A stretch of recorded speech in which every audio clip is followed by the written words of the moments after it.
ಜನಗಳಾದ ನಾವು ಭಾರತವನ್ನು ಒಂದು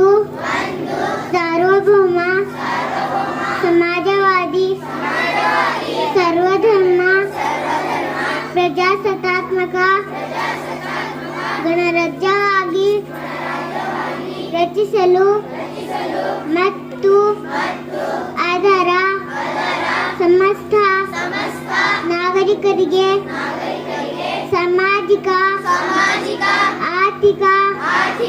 ಮತ್ತು ರಾಜಕೀಯ ನ್ಯಾಯ ವಿಚಾರ ಅಭಿವ್ಯಕ್ತಿ ವಿಶ್ವಾಸ ಧರ್ಮಶ್ರದ್ಧೆ ಮತ್ತು ಉಪಾಸನಾ ಸ್ವಾತಂತ್ರ್ಯ ಸ್ಥಾನಮಾನ ಹಾಗೂ ಅವಕಾಶ ಸಮಾನತೆ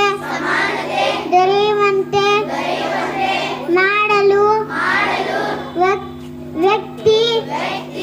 ಗೌರವವನ್ನು ರಾಷ್ಟ್ರದ ಏಕತೆಯನ್ನು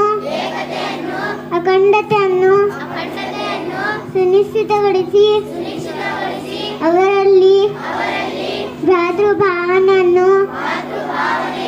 ವೃದ್ಧಿಗೊಳಿಸಲು ಶ್ರದ್ಧಾಪೂರ್ವಕ ಸಂಕಲ್ಪ ಮಾಡಿದವರಾಗಿ ನಮ್ಮ ಸಂವಿಧಾನ ಸಭೆಯಲ್ಲಿ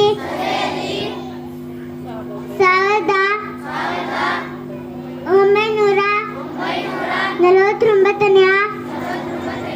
ಇಸವಿ ನವೆಂಬರ್ ತಿಂಗಳ 26ನೇ ತಾರೀಖಾದ ಈ ದಿವಸ ಈ ಮೂಲಕ ಈ ಸಂವಿಧಾನವನ್ನು ಅಂಗೀಕರಿಸಿ ಅಧಿನಿಯಮಿಸಿ ಅರ್ಪಿಸಿಕೊಂಡಿದ್ದೇವೆ.